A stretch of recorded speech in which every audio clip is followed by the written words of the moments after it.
你让我来救你的命，最好说声请字。这次猎杀天魔教主，江湖上的同道几乎都出动了。龙胖，拦住他！既然来杀我，为何还要见礼？还有一位，也请现身吧。Hello guys, how's everyone doing? Welcome back to my channel. Today we're checking out the Tales of Herding Gods episode 81 spoiler. This part gets pretty interesting, so I thought, why not share it with you guys? Alright then, let's jump straight into the story. Chin-Mu finally managed to shake Yuan Shan off his trail, and the very first thing he did was glance around the ship. And wow, the situation was rough. Flying swords had punched thousands of tiny holes straight through the treasure ship, and air was leaking out from everywhere like a punctured balloon. Now, to be fair, Yuan Shan from the Duke Ape sword sect was seriously fast. The guy moved like lightning, and his sword strikes were unbelievably sharp. Honestly, if this ship had been made of anything weaker than black iron, it probably would have been sliced into pieces already. Luckily, the black iron hull was tough enough to take the beating, but still, the damage was starting to show. The biggest problem? Air was leaking through the hold, and that meant the ship was slowing down. And it got worse. Right at the front, the bow had slammed straight into a gigantic ice sword, tearing open a massive hole. So now, as the ship rushed forward, powerful winds were blasting into the body of the ship, dragging it down and slowing it even more. Chin-Mu frowned and thought to himself, if I could just stop for half a day, I could fix all this. But yeah, no chance. Those enemies chasing him definitely weren't going to politely wait while he did repairs. Still, there was a small bit of good news. They were already getting close to the Great Ruins. Just as he was thinking that, Hu Linger's voice floated up from below the deck. Young master, the head of the bronze beath under the ship got cut off? Is that important? Chin-Mu paused for a second, clearly caught off guard. Not really important, he said after a moment. The landing will just be a little bumpy. A little fox head popped out of the hold, her eyes sparkling with curiosity. How bumpy? Chin-Mu blinked at her. Why are you asking that? Hu Linger answered loud and clear, like she was announcing the weather. Because we're out of medicinal stones. Didn't young master notice? The ship is slowly descending. We're about to fall out of the sky. And right then, Chin-Mu looked again. And yeah, she was right. Even though the ship was still flying forward, it was gradually sinking into the sea of clouds below. Not good. He immediately made a decision. Linger, wake up that pig. It's time for him to contribute. Instantly, Dutian Devil King exploded with rage. Rascal, who are you calling a pig? I've clearly been contributing. Hu Linger rolled her eyes so hard it was almost impressive. We weren't even talking about you, yet you're already admitting you're a pig. Young master meant Fatty Dragon. Then she shouted toward the hold. Fatty Dragon, wake up! Stop sleeping!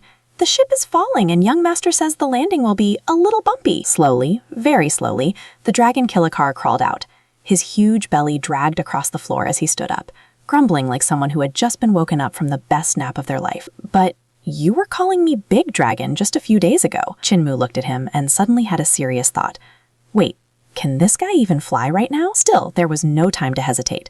Chin-Mu rushed into the hold and quickly packed up all the New Year goods, stuffing everything into his Tao Ti sack. Then he grabbed Dutian Devil King, clearly planning to toss him in there too. But there was a problem. The opening of the sack was too small. No matter how he tried, only one of the Devil King's legs would fit inside. Chin-Mu stared at the situation, clearly considering something drastic, like maybe dismantling the body piece by piece. Dutian Devil King instantly panicked. What are you doing? Don't dismantle me. My consciousness is inside this body.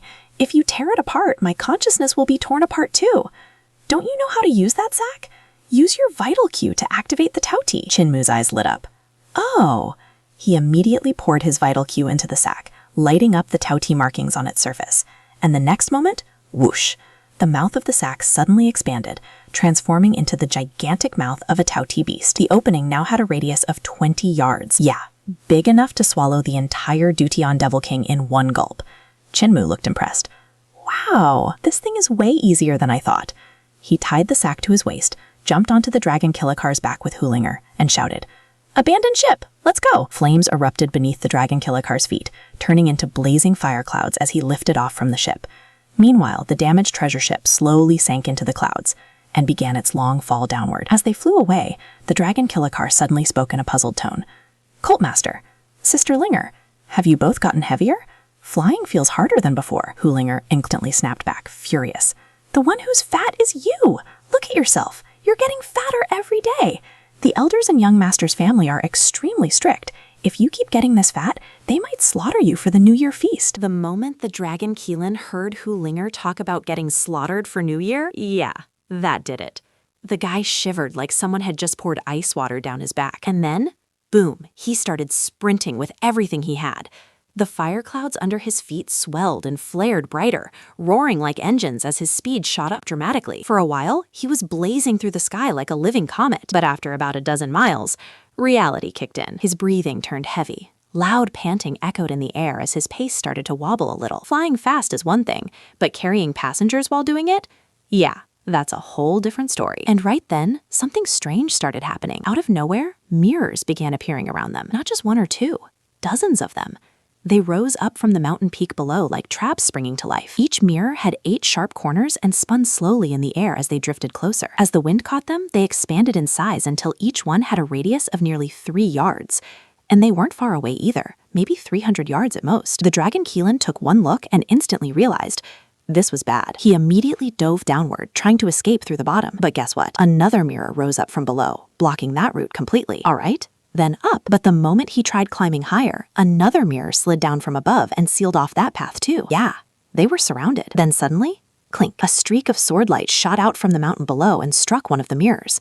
Instead of breaking it, the mirror reflected the attack toward another mirror, and then another, and another. In seconds, sword lights started bouncing between mirrors like deadly beams of light. More sword lights flew up from the mountain peak and joined the reflections, multiplying again and again. Before anyone could react, bam!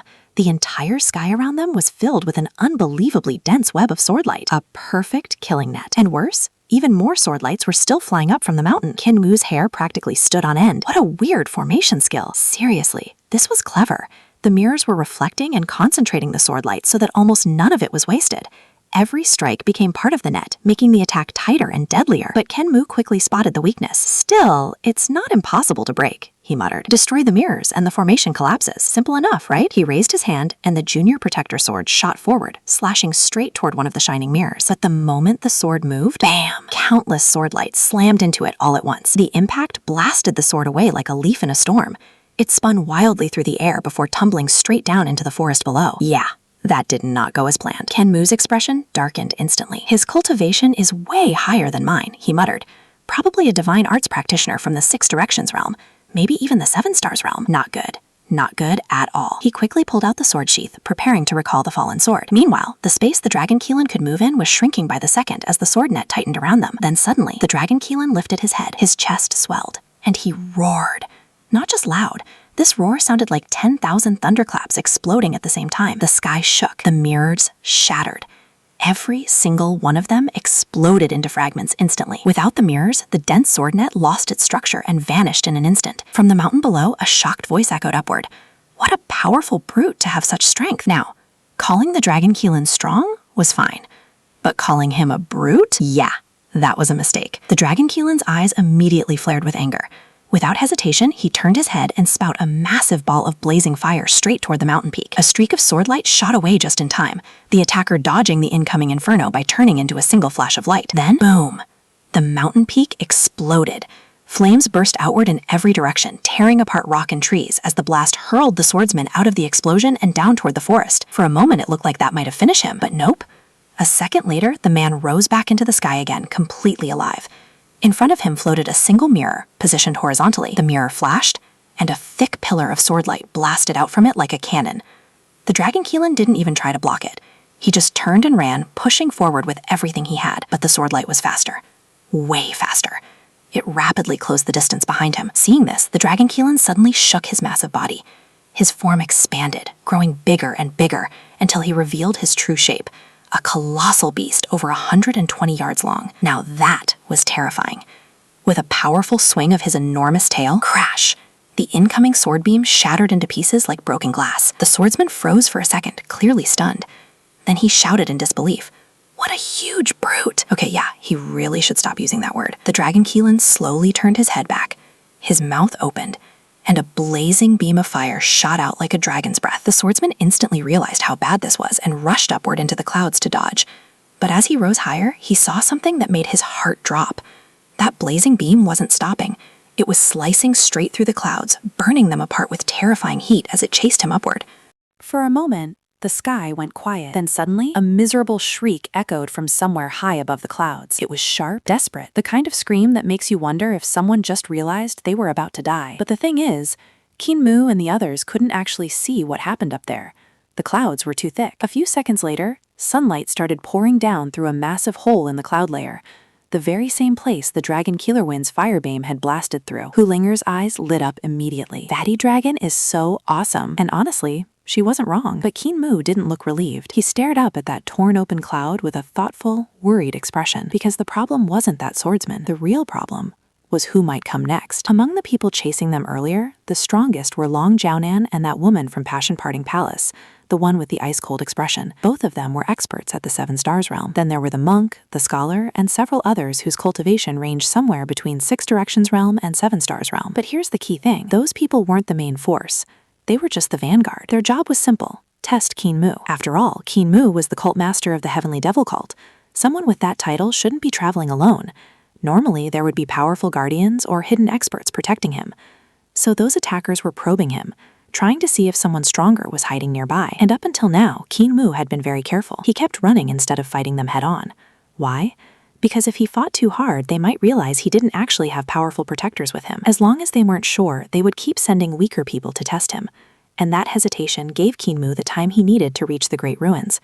That was the safest plan. But now, the Dragon Killer Wind had just unleashed a terrifying attack strong enough to blow apart a mountain and tear open the clouds. Yeah, that pretty much ruined the disguise.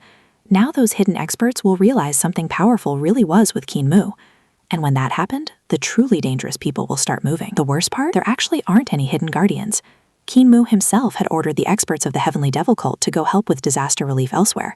So right now, he really was on his own. He took a deep breath and looked ahead. The Great Ruins are less than 1,000 miles from here, he said quietly. Let's run.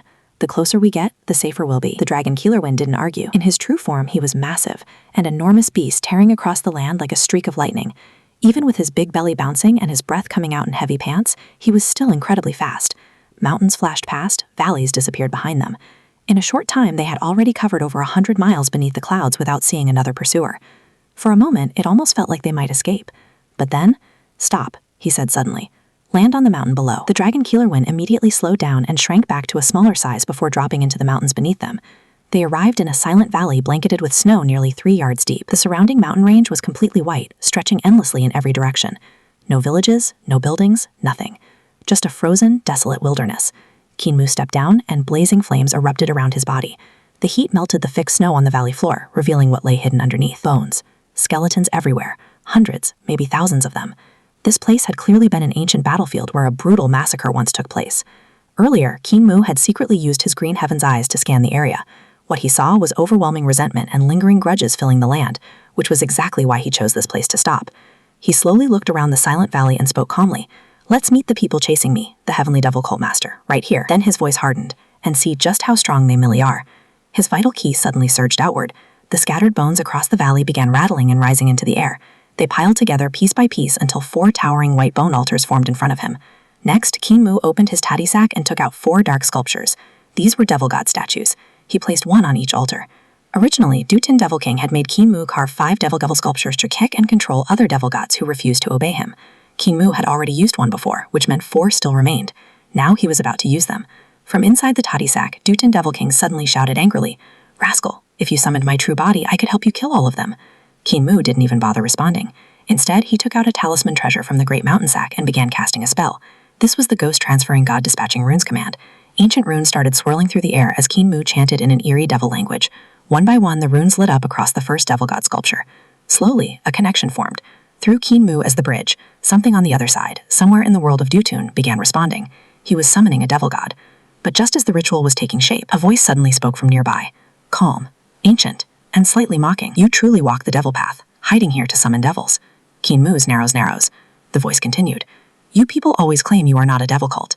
But tell me, how is what you are doing now any different from what a devil would do?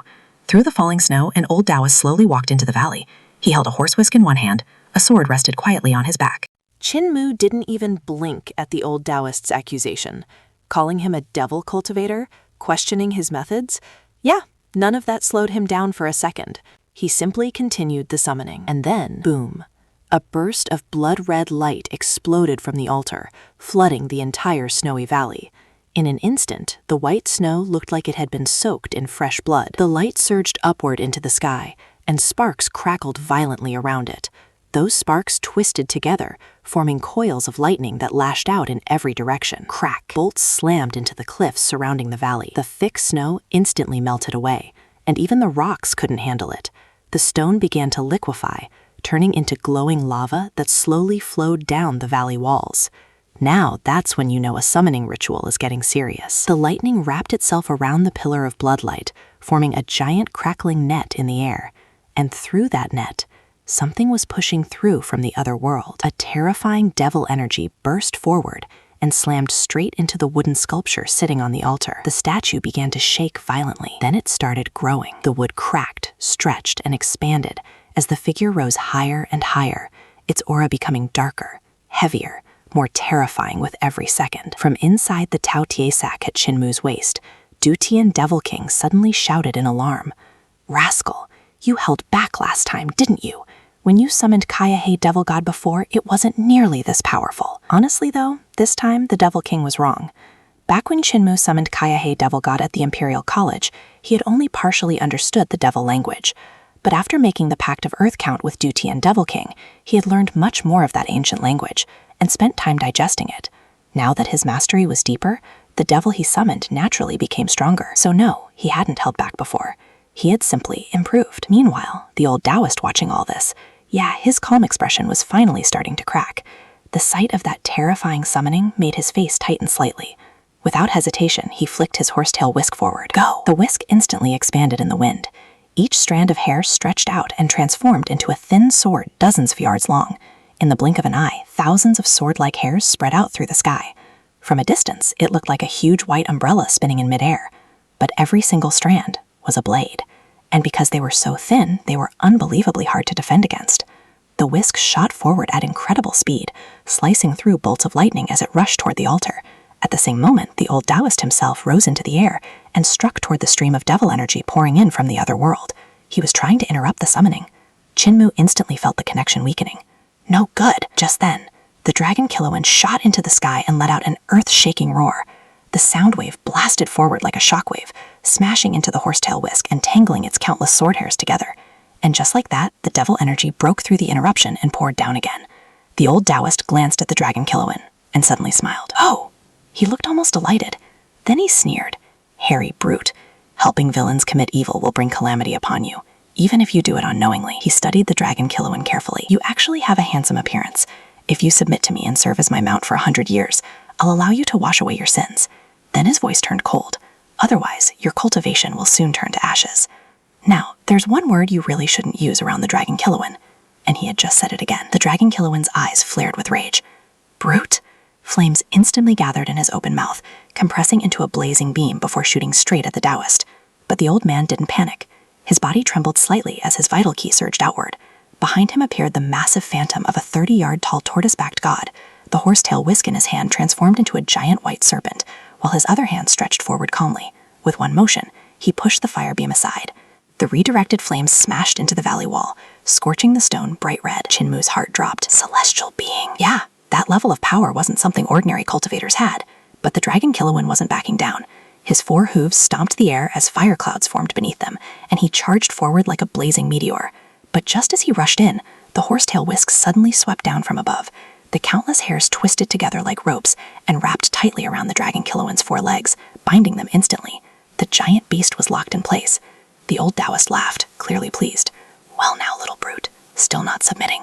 Or would you prefer to die? Right at that moment, Qinmu casually patted his Tao Tie sack. The mouth of the sack suddenly expanded wide, and out leaped a massive 8-armed, 4-faced devil god mechanism. In its 8 hands were 8 powerful treasures: a guqin, a bead, a bow, an arrow, a saria, a broken sword, a devil-subduing pestle, and 1,000 banners packeta. These were all treasures Qinmu had stolen from Roland's Golden Palace. Earlier, when Qinmu stuffed Dutian Devil King into the sack, the Devil King had quickly grabbed all those treasures for himself. Now that he was released, he understood exactly what Qinmu wanted. Fight. Because if Qinmu died here, the Taoist would definitely destroy him next. And if he wanted his Dutian migration plan to succeed, he had no choice but to go all out. Still, inside his mind, Dutian Devil King was already plotting. If I catch this brat off guard and kill him, I'll finally be free. But then he remembered something unpleasant. This steel body Qinmu made for him was filled with hidden traps. If Qinmu died, those traps would activate and lock him inside the statue forever. Fine, let me kill this old Taoist first. His murderous aura surged instantly. The sound of the Guqin rang out. A wave of eerie devil music blasted through the valley, carrying terrifying spiritual power. It struck straight at the Taoist's soul. For a brief moment, the old Taoist's expression changed, as his spirit trembled and the heart devil inside his Tao heart stirred violently. But he reacted quickly. With a loud shout, he formed a cleansing mudra and suppressed the disturbance in his mind.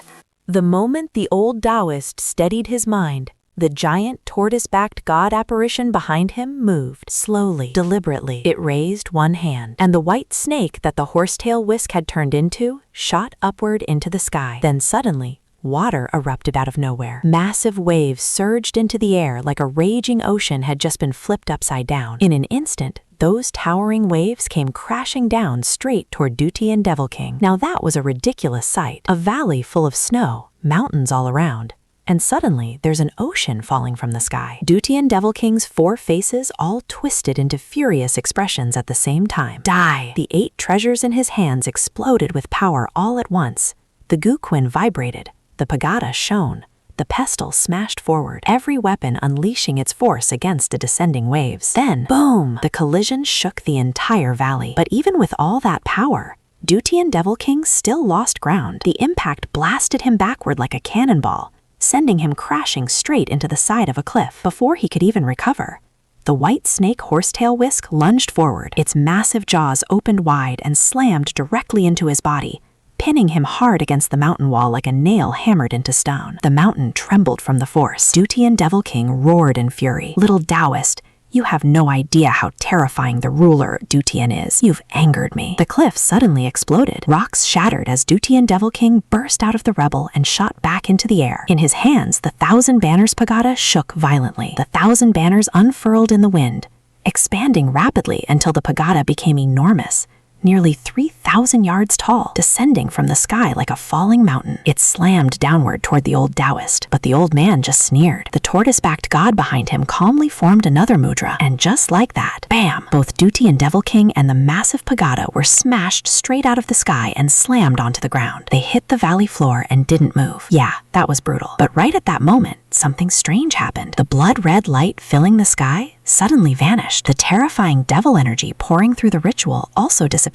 Everything went quiet for half a second. Then, the bare-headed devil god sculpture on the white bone altar began to grow and grow and grow. In just moments, it transformed into a towering 300-yard-tall devil god. The giant creature threw its head back and roared loudly enough to shake the valley. Weaklings of this lowly world, prepare to welcome the wrath of the great devil god Shangpi. Then he suddenly paused. His enormous eyes shifted downward. Right beneath his feet, pinned into the ground, was Dutian Devil King. For a moment, the devil god blinked. Then he burst into loud laughter. Old man Dutian? He leaned forward slightly, clearly amused. For the supreme ruler of Dutian to end up like this?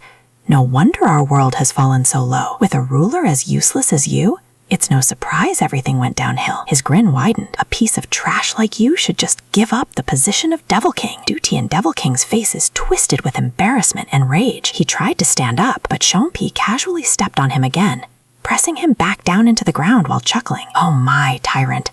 You actually ended up like this. Then his gaze slowly moved toward Qinmu. Devil Summoner, what exactly are you offering me as a sacrifice for bringing me here? Qinmu didn't hesitate. He simply pointed him, and that was it. The moment Qinmu pointed at the old Taoist, Devil God Shangpi threw a massive punch straight toward him. The tortoise-backed god apparition immediately raised its hand to block. Boom! The collision created a shockwave that blasted across the valley. Qinmu himself staggered slightly from the aftermath. As for the old Taoist, he was blown backward and smashed violently into a cliff on the opposite side of the valley. Shangpi grinned viciously and leaped forward, raising his fist again. Delicious weakling, eh? But just as he was about to strike, a flash of sword light appeared behind him. Shwick! A sword stabbed straight through his back, piercing completely through his chest. The tip of the blade even popped out from the front of his body. Looks like the old Taoist had used a hidden treasure sword. Shangpi glanced down at the sword sticking through him, then started smiling. Not bad. His grin grew wider. This body isn't what you think. He lifted his fist again. This is only a devil god sculpture, even if you cut off my head. Then suddenly, a calm voice spoke from behind him. Is that so? Shangpi immediately turned his head, and in that exact moment, A sword light circled around his neck. Once, twice, 3 times. Slice. His enormous head dropped cleanly off his shoulders. A figure slowly landed on top of a nearby cliff. A scholar dressed in green robes stood there calmly, his clothes fluttering in the wind. The sword light returned to his side like a loyal bird.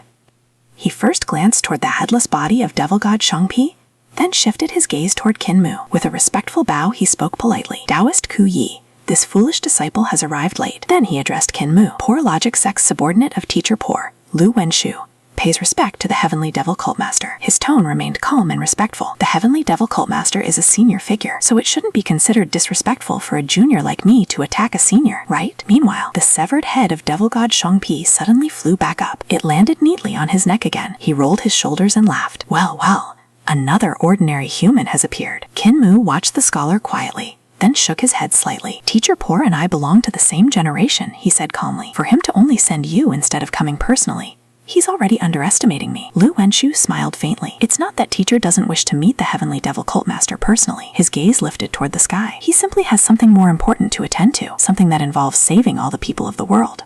Qinmu narrowed his eyes slightly and looked at Lu Wenshu. To assassinate the emperor? He asked calmly. The question hung in the cold air of the valley. Imperial Priester already gave Old Rely face and let him save Teacher Poor and the others. Qinmu continued. Old Rely even promised that Teacher Poor would become a monk and never interfere with worldly affairs again. He tilted his head slightly. So why go back on that promise now? For a brief moment, Lu Wenshu's expression stiffened, just for a second. Then he suddenly laughed. For the lives of the people in the world, he said. Why can't he go back on his word? Convenient logic, right? But before Qinmu could respond, he suddenly glanced toward another mountain nearby. Someone else had arrived. A Taoist nun stepped onto the ridge, her white Taoist robe flowing in the wind. On the front of her chest was a delicate embroidery of a plum blossom. She calmly bowed. Wanderer King Yu of Spirit Bloom Palace greets the Heavenly Devil Cultmaster. Qinmu smiled faintly. A wanderer greeting me? He asked lightly. Why the formality? The Taoist nun answered with a serious expression. Even when facing an enemy, etiquette must not be forgotten. She looked directly at him. You may resent us for bullying the weak, but you are the cultmaster of the greatest sacred ground of the Devil Path. Your seniority is higher than ours, so this cannot really be called bullying the weak. Qinmu chuckled softly. Not a problem. Not a problem. Then he casually looked around the mountains. So, who else is here to kill me? Right on cue. I am. A dark magic cloud drifted across the sky, and an Arhat monk landed on another mountain peak. Prayer beads hung from both of his hands, each bead as large as a human head. He pressed his palms together. The Heavenly Devil Cultmaster holds an extremely high position, he said calmly. So this little monk has come to enlighten you and subdue the devil. May the Cultmaster give his guidance. Before that echo faded, another figure appeared. A man wearing ragged clothes full of holes stepped onto another mountain peak. Despite looking like a beggar, he carried himself with incredible confidence. He laughed loudly. The Cultmaster of the #1 Devil Path Sacred Ground shouldn't mind one more opponent, right? He cupped his hands. I am Lo San Po, Lotus Hallmaster of the Beggar Sect, under Sectmaster Qi Dayu. His grin widened. I'm here to claim the Cultmaster's life. Then he casually added, oh right, Cultmaster seems to have a little fox demon with him. She offended Sectmaster Qi. Our Sectmaster said she must die. The moment those words were spoken, Hu Linger instantly ducked behind Qinmu. Only her small fox head peeked out from behind his shoulder. She whispered angrily, your Sectmaster Qi is so petty. He's impotent. Lo San Po pointed at her and burst out laughing. There, that's the little fox. Then he turned to the others on the surrounding mountains. Everyone, to gather here with so many righteous heroes and surround the Heavenly Devil Cultmaster. This is truly a rare opportunity. His voice rose dramatically. Let us call this gathering the Assembly to Slaughter Devils and Defend Tao. Someone shouted from another peak. Assembly to Slaughter Devils and Defend Tao? Great name. Down below, Taoist Kuye struggled up from the rubble where he had been knocked down earlier. He spat out a mouthful of blood and sat down on the cliff to steady himself. If we can eliminate the Heavenly Devil Cultmaster and restore peace to the world, he said hoarsely, then our efforts today will be worth it. He raised his voice. For the righteous path. On the surrounding peaks, the experts of the celestial being realm felt their emotions surge. They shouted together, for the righteous path of this world. Then, kill. 5 terrifying experts erupted with power. Their vital key exploded outward, and towering godlike apparitions appeared behind them. Each one unleashed their strongest attack toward the valley below. And right at that exact moment, great devil god Shonpeace suddenly roared. His entire body burst with violent energy. Boundless Heavenly Devil. The moment Qinmu heard that, he immediately grabbed Hu Linger. Behind Fatty Dragon, they dove behind the Dragon Kiln just as the valley exploded with a terrifying shockwave. The ground trembled violently. Mountains cracked. Huge rocks broke loose and rained down from above, shattering into powder before they even hit the ground. Even with the dragon kiln shielding them, Qin and Hulinger could feel the overwhelming pressure pressing down on them. Their bones creaked.